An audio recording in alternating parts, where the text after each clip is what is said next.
First of all, I'm going to say this. Unless you are having an emergency at home or somewhere else, I am going to ask you to stay in the space and be respectful to the vigil. It's just a little distracting when people are getting up and walking away in the middle of speeches. Of course, if you have an emergency, feel free to leave. If not, we're asking that you stay and listen. I'm asking everyone to take their phones out. Right now, please. Thank you. Take your phones out. That means everybody. Everybody. Got it? Good. You're going to text GO, G-O, text, O, space, END, that's E-N-D, Q-I-N-Y. I'll say it one more time. G-O, space, E-N-D-Q-I-N-Y. And you're going to text that to 50409. You're texting it to 50409. Say that one more time. Take your phones out and text G-O space E-N-D-Q-I-N-Y to 50409.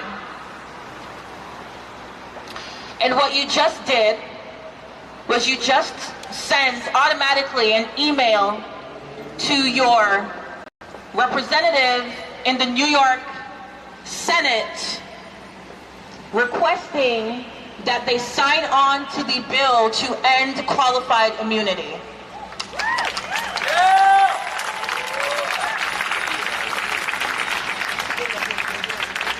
So if you did that, that's one small thing that you can do towards or fight to end qualified immunity. And I know a lot of you are thinking, wait, didn't we already do that? No. It was limited. So what we want to do with this bill is we want to ensure that every government official, including those who work in the prison system, we want to make sure that families can hold their killers accountable, that they can personally file suit against their family members' killers.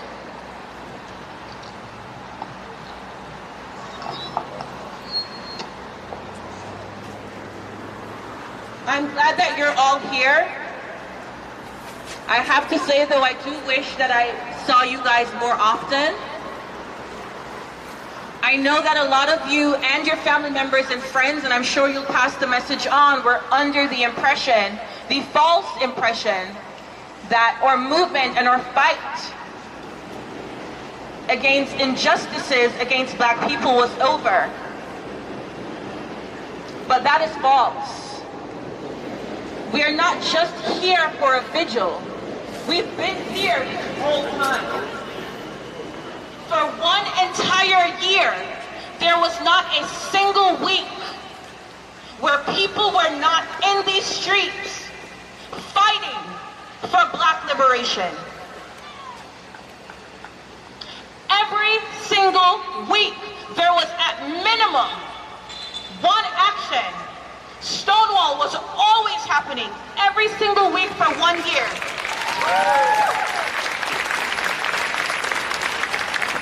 And even outside of Stonewall, we've been organizing and fighting and protesting, doing mutual aid. So if you were under the impression that the fight for Black lives was a summer fling, you are mistaken. If you are under the impression that somehow we are going to go back to pre-George Floyd, you are mistaken. There is no going back. America, as you knew it prior to Derek Chauvin kneeling on George Floyd's neck, no longer exists. That America is gone.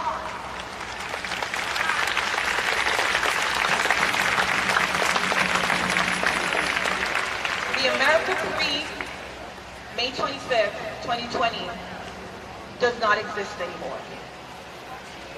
And you may not have noticed it before. Well, now you know. There is no going back. Because Derek Chauvin being found guilty is what I call crumbs. Those are crumbs. And what we want is not crumbs. What we want is not a slice of the cake. What we want is the entire cake.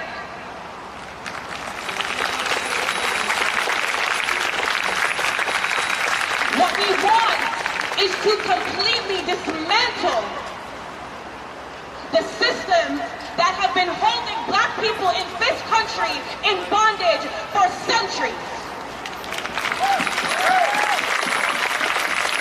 And let me be very clear about something.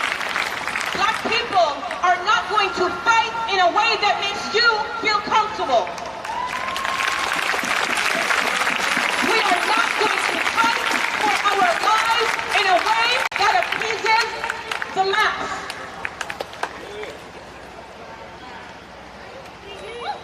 We are not going to ask for the bare minimum. What we are asking for is the complete dismantling of the systems that have held us in bondage. What we are telling you is that we are going to abolish policing in this country as we know it.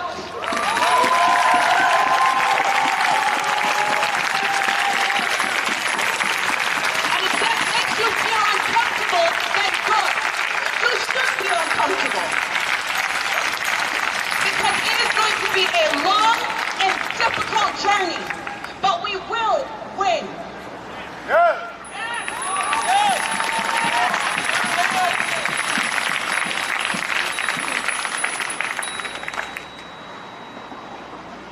I'm going to say to you that asking for reform or telling black people that they should be okay with reform is violent.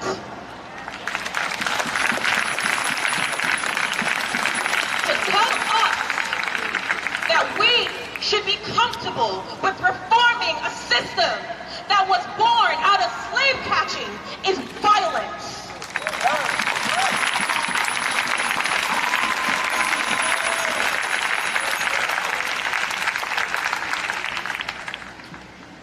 Reform, there is no reforming. This system cannot be reformed. It is too far gone. In fact, the very word reform suggests that something is broken and needs to be repaired. But the system is not broken. It was designed to work the way it is currently working.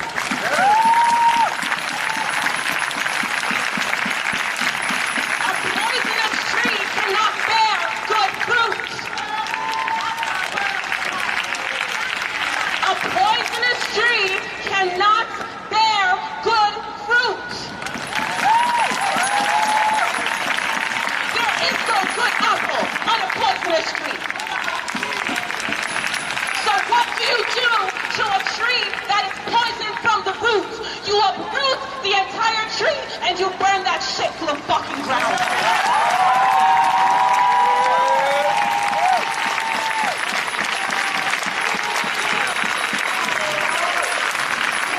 And once you uprooted the tree and burnt it to ensure that it will never grow again, then you plant a new tree. Then you plant a seed that will grow, that will protect all people in this country equally.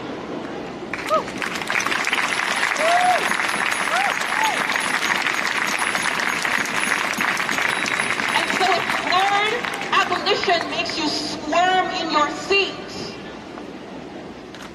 good.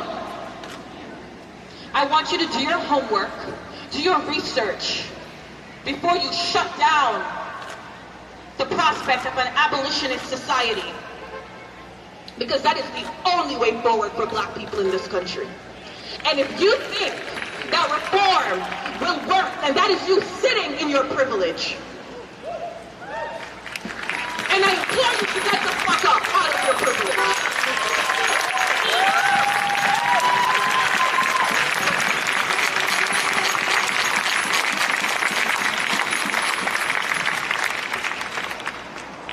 So, what you can do is you can inform yourself about how we can defund and ultimately abolish this evil, vile system. And then you can inform your family members and your friends and your co-workers. It is also not enough to show up in these spaces, but to go home and not act on the words that you're chanting in these streets. If you're chanting Black Lives Matter as you're marching, when you go home, when you're in your workplace, when you're on the streets, you should act like it. If Black Lives Matter, then prove it. Because we are not impressed by words and symbolism. What we want is action. What we want is true systemic change. That is how you honor the memory of George Floyd.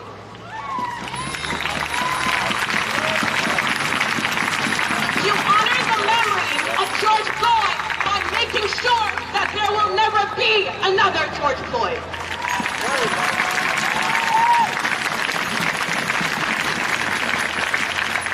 Because when Black lives are under attack, what do you do? Stand up, fight back! Thank you. Yeah, Kim!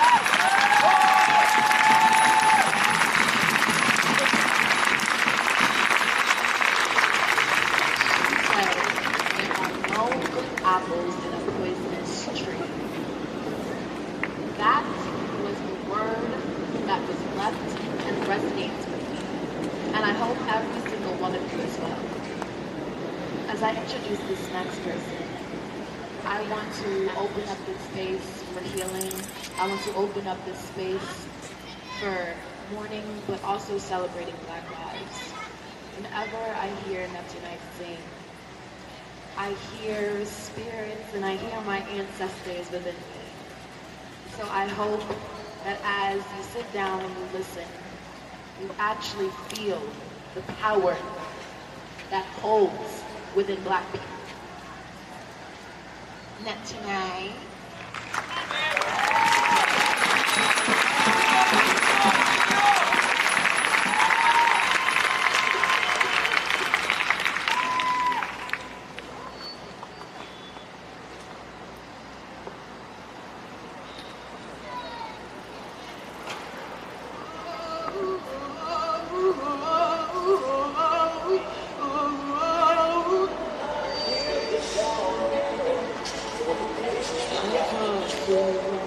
The hardest, it made me the strongest. So tell me your secrets. I just can't stand to see you leaving, but heaven couldn't wait for you.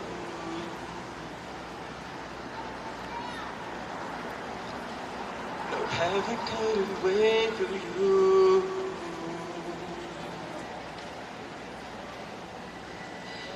Heaven couldn't wait for you. Oh, oh. Heaven couldn't wait for you. So go on, go home.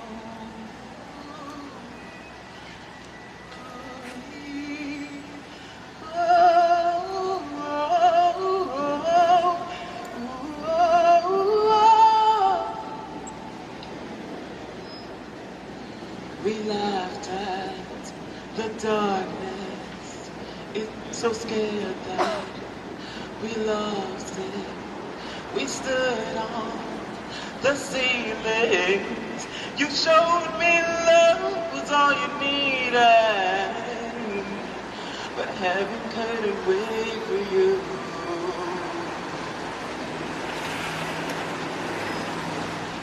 No, heaven couldn't wait for you.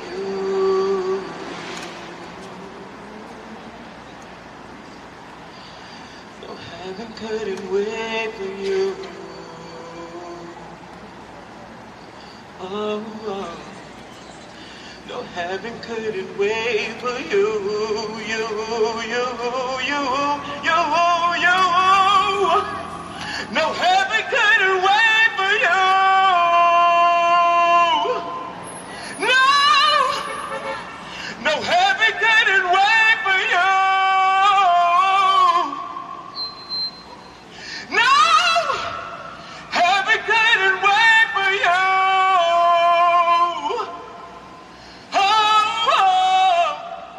No, heaven couldn't wait for you. So go on, go home.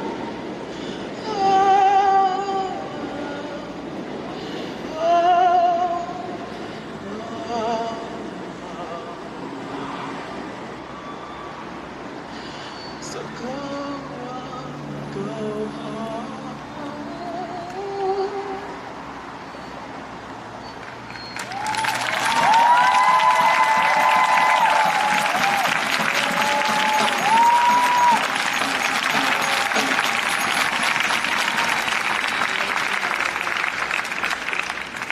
I need another one.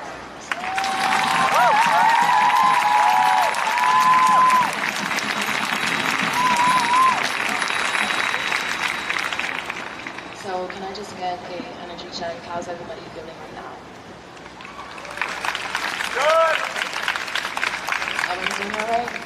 Check on your neighbor next to you. Make sure they're doing good. Make sure they need water. Okay. Before I start speaking, I would like to call my sister Polly here just to cleanse the space.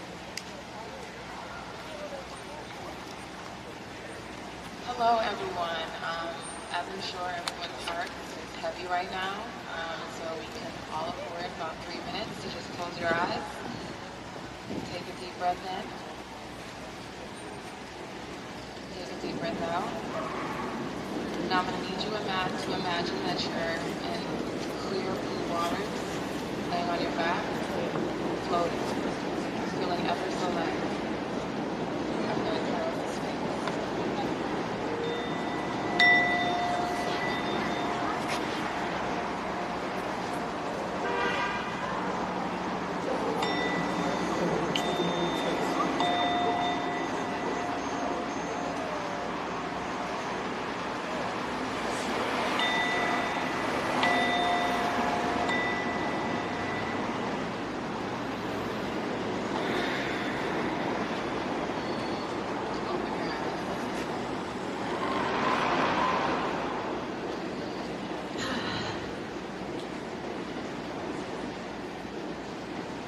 So, if you're marching with us, you guys know my energy, and you guys know how I act so far.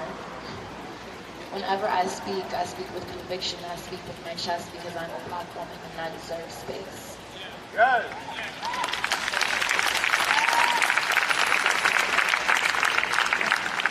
But right now, I will be talking from a vulnerable, personal space right now, so you guys won't really be seeing me screaming and shouting your, My name is Nia White, and I started being in this movement at 17 years old, just last year. I went into this movement with no knowledge. I knew what I was doing it for, though. I knew the message was clear, and I knew that my people deserved to be heard. For so long, I was joining organizations to really learn knowledge about my Black people, be celebrated, and learn my strength as a Black girl growing up. As I entered into this space, I was often ignored. I was often silenced. I was often told, I don't think that you should be in this conversation right now. You should wait your turn. Your time is coming. And I'm here to tell you, my time is now. Good.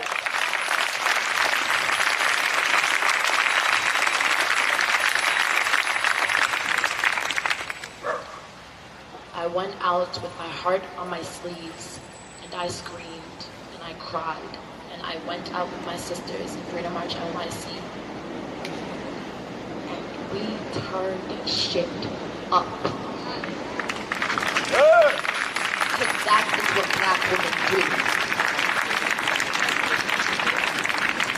So I am here to tell you, and any young person who is my age, younger than me, around my age, you are heard by me, by the Black organizers in this space, and the minute you are ready to take this mic, please, baby, come and get it.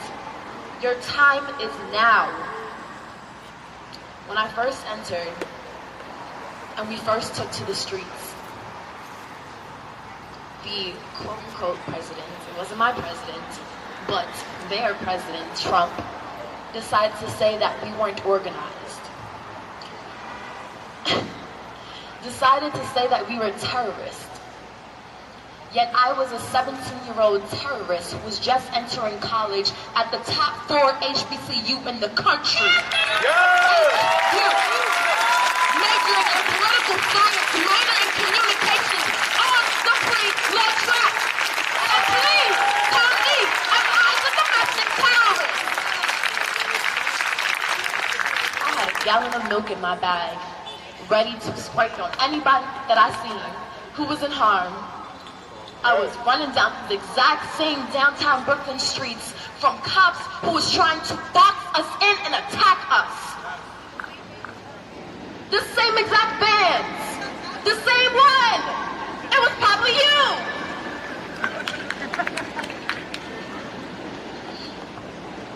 I say this to say that George Floyd did not awake me, but he radicalized me.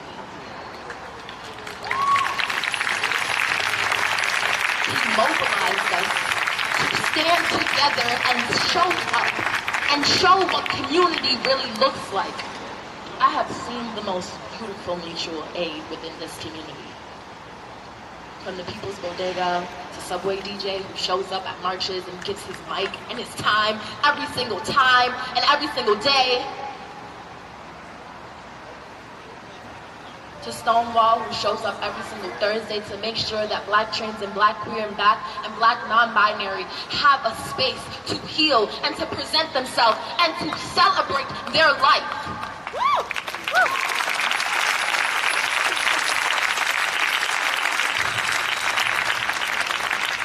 I would not be an organizer if I did not organize in my community and learn from my community. You cannot call yourself a community member if you are not paying attention to what is happening within your very block. I'll say this again, George Floyd was not the sacrificial lamb. This country needs to be the sacrificial lamb. America will be the sacrificial lamb for Black people to be liberated. And I don't give a damn what it gotta take because it means by any means necessary.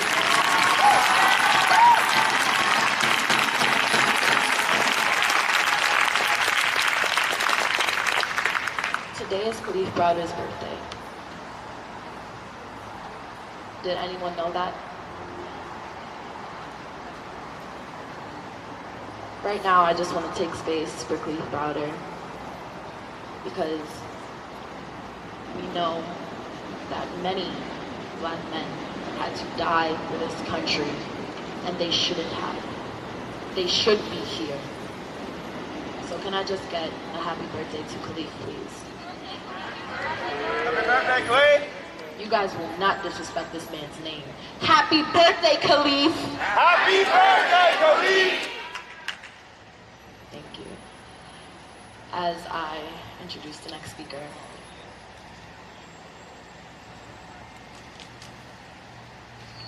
Also, our lovely friends brought pizza.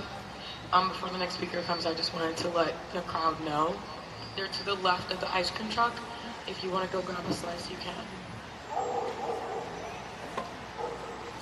As I introduce this next speaker, She is someone I hold very dear to my heart. Queen, please grace us with your presence.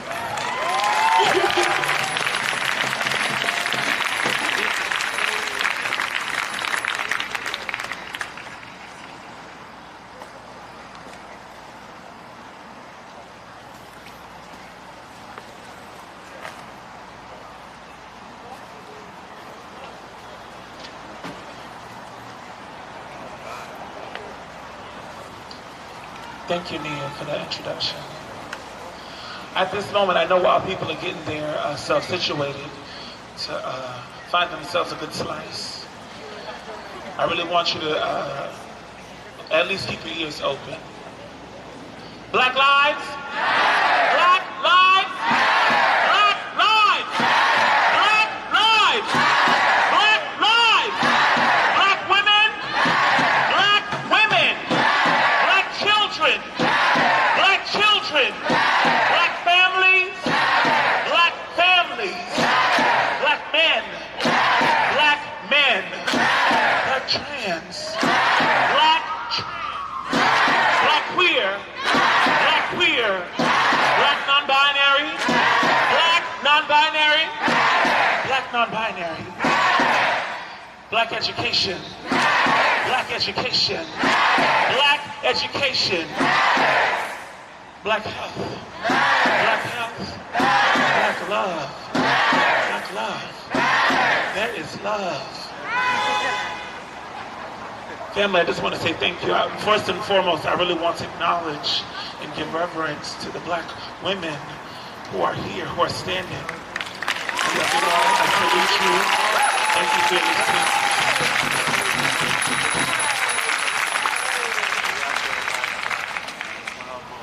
My sister said a lot of the things, a lot of education, a lot of truth.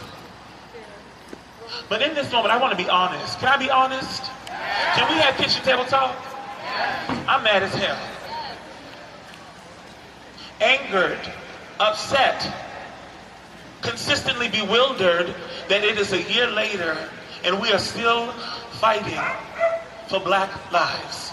It is a year later and it still feels that a guilty verdict was not enough.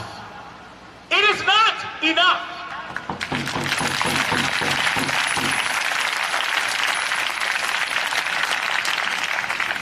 We will be in the streets for the remaining officers who held his body down, who held George Floyd's body down. They must be brought to trial. They must be convicted.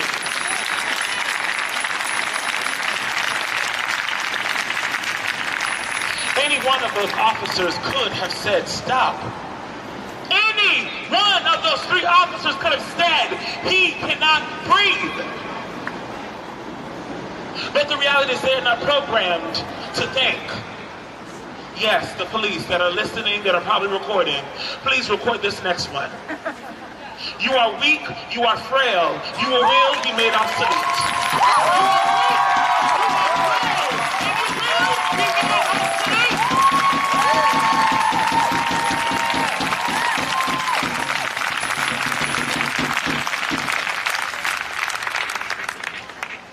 That the officers stayed there, complicit.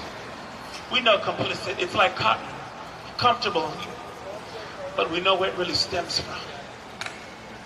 That you were complicit and comfortable with seeing a black man killed. That they were shocked that they were going to be arrested. That community members were putting GoFundMe to get them released. What shame! What shame! The reality is, this is not over. As my sisters have shared here tonight, this is not over. This fight for black liberation is not over. It can never be over if the police are still here policing and killing, brutalizing, and terrorizing the people here in this country. Do you believe that we should abolish segregation? Oh. I'm going to ask that question again. Do y'all believe that we should have abolished segregation? Do you believe that we should have abolished slavery? Do you believe we should have abolished slavery? Then why should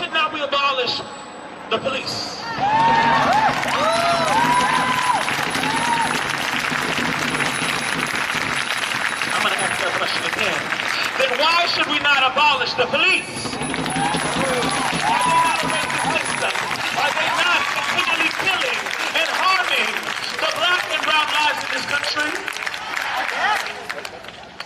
Are they not protected by the rooted white supremacy of law in this country? My sister, Raven, said over the summer, and something that went quite viral, in this country, black people, we are trying to struggle to find life, liberty, in the pursuit. Black people, we're still trying to get life. Black people, we are still trying to climb to get life. We are still navigating what life looks like. Because at any moment, if we do not say the right thing, at any moment, if we do not adopt the white vernacular, the colloquial, that will seem us soft and subdued, we could be harmed.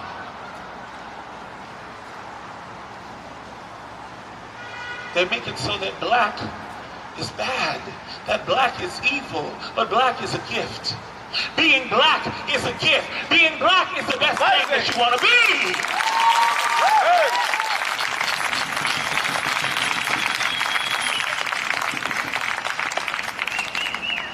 Being black is something that we cannot change. We are not trying to change it. We are continually celebrating our history, our legacy. The very foremothers and forefathers that have allowed for us to stand here today. But we cannot have peace while there is police. There can be no peace when there are police.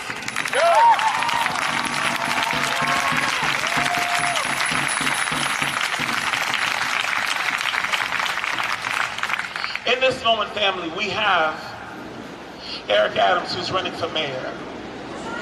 We've got to call it, we've got to call it, we've got to call it out. Just because you're black don't mean you have my back.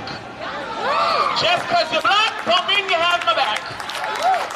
I have had so many conversations with community members in Harlem and in Brooklyn. When I see a sign that says Eric Adams, fighting for the integrity of black, what? Hey, Miss Lady, why is this sign up in your window? Hey, brother man, what's going on, brother? Talk to me about this poster. Oh, well, you know, he looks like a good man. He looks like a good man. Well, some people said that about Trump, but they were lying. Some people said that about Stalin, but they were lying. Because someone appears to be a good man does not mean that they will be a good leader for New York City. We cannot only base our future off of appeal. Appeal is still a construct of white supremacy. That this person truly is the embodiment, right, of the success. What success? When you are really birthed out of a racist, oppressive system of policing. Eric Adams. I asked Eric Adams, can you please tell me 10 black trans women that have been killed, Eric Adams? Guess what he said, child? Nina Pop, Tony McDade. That's it, child. That's all they had. We have literally lost 1 to 2 trans people a week. Yet they do not know the names. That is not a leader. That is not someone that will fight for me. That is not someone that will fight for my community, for our community, because we are not separate. We are quite interlocked. Andrew Yang, someone again who is coming forth, who's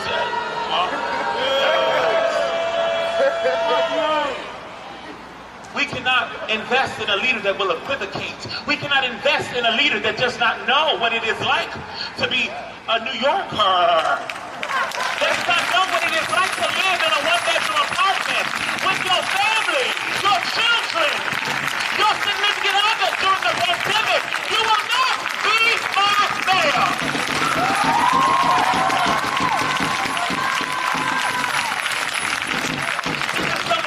They were trying to put together a package, right? Some type of a deal to ensure $1,000 a month for New Yorkers, for 500,000 New Yorkers. Well, baby, we went back to that website a week ago. It's given, well, folks can receive up to $2,000 a year. Oh, okay. Ooh, well, that changed. Because I was thinking we could maybe make a little rent payment or two every now and then. But up to $2,000 a year, $166 a month. As we know, that could probably get you 2 lunches, maybe an Uber, maybe some bond and glue, if you know what I mean. But that does not allow you to survive in New York City. Andrew Yang, you do not know what it means to survive in New York City because you are disillusioned. You are so disillusioned. You do not know what it means to be a New Yorker. You do not fight for the people of New York City. I don't care how many bread loaves you can bring to neighborhoods. I don't care how many black babies you want to hold. You are not the mayor of New York City.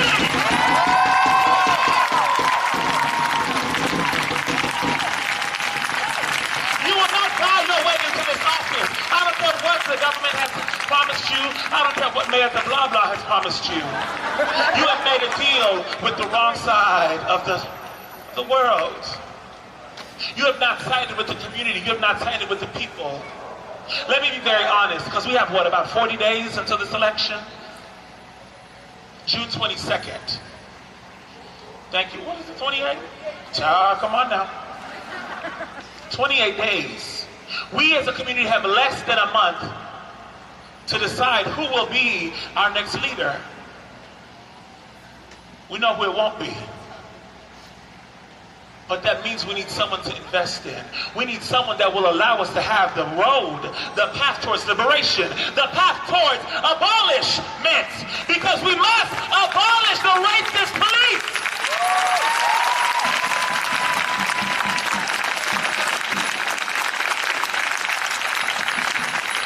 We must abolish the racist systems like NYCHA that do not allow for people to really live. Where's all this funding going, family? Where's it going? We never see it. The people living in those housing, they never see it. They are still living in decrepit housing 10, 20 years later, still fighting to get that leak fixed, still fighting to even get a door fixed, a door changed, a window changed. That is not how we should be living. That is not surviving. That is merely getting by. And we are not here to get by. We are here to take over and invest and provide for our community.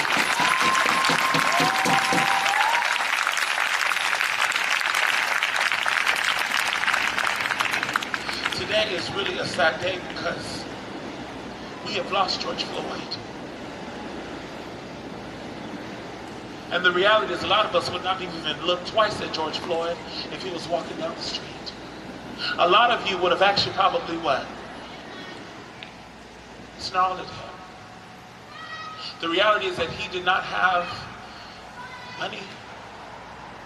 That he was trying to get through a COVID pandemic. And the owners of that bodega called the police on him instead of feeding him. Because that to me is what is mutual aid.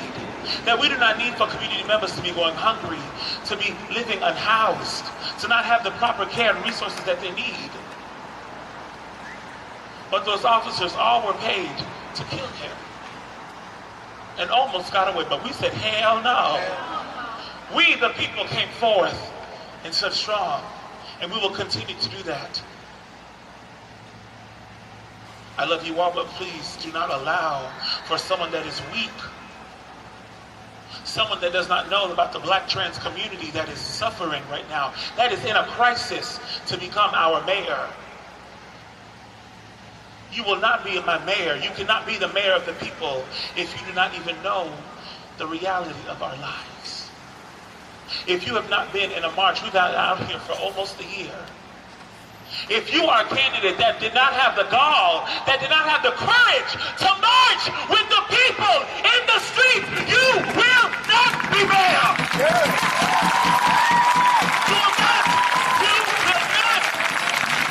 You will not be a city council member trying to get by.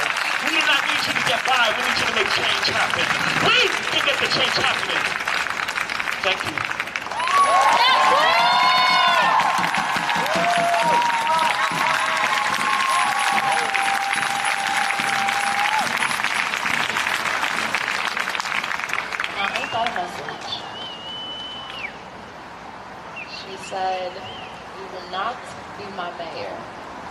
And I hope you guys heard her because those were not subs, those were direct. Yes. Freedom March NYC had held a mayoral forum a few weeks ago. And we had the mayoral candidates come on, and I questioned many of them. I said, what are you doing for this community, and how will you show up when you get elected into office? And many of them gave us the BS political answers. In fact, all but one candidate hopped off the call saying that they had other calls to take. What? Other calls to take, but was it from the community? So I'll let y'all sit with that. As I introduce the next person, it is a cellist who will be blessing us with some music for this space.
Lives Matter.